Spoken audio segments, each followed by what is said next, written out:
Hello বন্ধুরা, কেমন আছো সবাই? আশা করি তোমার সবাই খুব ভালো সুস্থ আছো। তো হঠাৎ করে ল্যাপটপটা অন করলাম, দেখলাম যে অবতার ফায়ার অ্যান্ড অ্যাশের ট্রেলার বেরিয়েছে। তো আমি ভাবলাম যে হঠাৎ করে বেরিয়ে গেল, আচ্ছা ঠিক আছে, হলিউড তো অত চট করে জানাও যায় না। আবার অনেক সময় এরকম হয় যে ফ্যান মেড প্রচুর ট্রেলার মানে অ্যাভেলেবেল হয়ে যায়, অনেকে ছাড়ে করে। তো ওরকম ভাবে ভাবলাম যে দেখবো কি দেখবো না, আচ্ছা দেখি। দেখে মনে হলো যে অরিজিনাল। তারপর ভাবলাম যে ঠিক আছে, অবতার 1 2 এর ট্রেলার কোথায় এসেছিল? তো দেখলাম অবতার নামে একটা ইউটিউব চ্যানেল আছে এবং সেখানে অবতার 2 এরও ট্রেলার এসেছিল। দেখলাম সেখানেও ছেড়েছে। তারপর দেখলাম অনেক বড় বড় ইউটিউবার রিভিউও করছে। সো দেন কনফার্ম হলাম যে অবতার ফায়ার অ্যান্ড অ্যাশের ফাইনালি ট্রেলার এসছে। এবং কি বলবো আর কি, প্রথমটা ছিল আর্থ, তারপর water, then fire and ash. তো এক্সাইটেড ছিলাম, কিন্তু হঠাৎ করে একটা সারপ্রাইজের মতন ট্রেলারটা আসবে বুঝতে পারিনি। তো directed by James Cameron once again is back. যারা যে ক্যারেক্টারগুলো প্লে করছিল, যারা ছেড়ে চলে গেছে মানে মারা গেছে, সেই ক্যারেক্টারটা চলে গেছে তারা তো নেই, কিন্তু বাকিরা রয়েছে, যেরকম স্যাম ওয়াথিংটন, জো সালডানা, স্টিফেন ল্যাং, জিওভানি, এখানে আবার কেট উইন্সলেটও রয়েছে, ডেভিড থিলস রয়েছে। তো অনেক রয়েছে আর কি।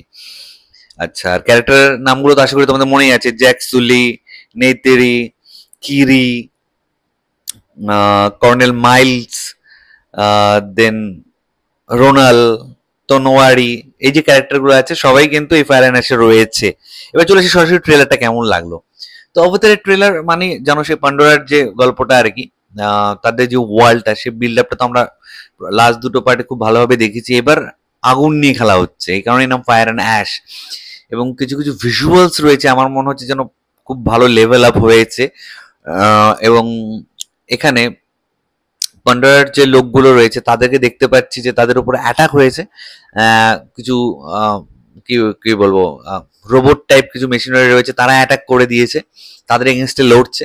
এবং আলটিমেটলি মেইন ক্যারেক্টার যারা আছে তারা হয়তো ধরাও পড়ে যাচ্ছে। তো এই হচ্ছে গল্প, যেটুকুনি বুঝতে পারলাম। মানে তাদের সার্ভাইভাল তো একটা সবসময়ই ছিল, এখন সার্ভাইভালটা আরো অন্যদিকে চলে গেছে, কারণ তাদের খবর এখন অনেকে পেয়ে গেছে এবং অনেক সায়েন্টিস্ট রয়েছে, অনেক নেগেটিভ লোকজন রয়েছে, তারা তাদেরকে নিয়ে করতে চায় আর কি। তবে ভিজুয়ালস অবতার যে কারণে পপুলারিটি গেইন করেছিল, যেভাবে গ্রহটাকে দেখিয়েছিল, লোকেশনটা যেভাবে দেখিয়েছিল, সেই ওয়ার্ল্ডটাকে যেভাবে ক্রিয়েট করেছিল, নতুন একটা ওয়ার্ল্ডের সাথে আমাদের পরিচিতি হয়েছিল। তো সেখানে ভ্যারাইটি আনা ইজ রিয়েলি ডিফিকাল্ট। তো সেখানে আমার মনে হয় জেমস ক্যামেরন যেখানে ডিরেক্টর সিটে বসে আছে, সে সময় মানে ভিজুয়ালস নিয়ে কারো কোনো কমপ্লেন থাকতেই পারে না। বাকি রইল স্টোরিটা কেমন লাগবে না লাগবে, সেটা তো সময়ই কথা বলবে। এই সামনেই রিলিজ আছে, ডিসেম্বরেই রিলিজ আছে 2025-এ।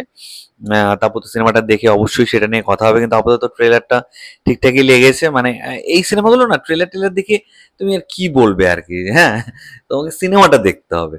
সিনেমাতে কি দেখিয়েছে না দেখিয়েছে, এবং অবভিয়াসলি 3D-তে ভালো জায়গায় 3D-তে এই সিনেমাটা দেখতে পারলে অ্যাকচুয়ালি কি বানাতে চেয়েছে, কি দেখাতে চেয়েছে, সেটা আমাদের কাছে ক্লিয়ার হয়।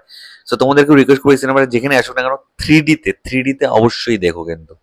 তো এটাই, তোমাদের কার কেমন লেগেছে প্লিজ নিচে কমেন্ট করে অবশ্যই জানিও। আমার এটা ভালো লাগলে লাইক কমেন্ট শেয়ার করতে একদম ভুলবে না। চ্যানেলটা যারা প্রথমবার দেখছো, নিচে রেড বাটনটা আছে, সেখানে ক্লিক করার পাশে একটা বেল আইকন আছে, সেখানে এসে ক্লিক করে এই করে নিও, সাবস্ক্রাইব করে নিও, ঠিক আছে? এবং বেল আইকনে ক্লিক করে কিন্তু অল অপশনে ক্লিক করবে, ঠিক আছে? তাহলে আমি যখন কোনো ভিডিও আপলোড করবো সাথে সাথে তোমাদের কাছে চলে যাবে আর কি।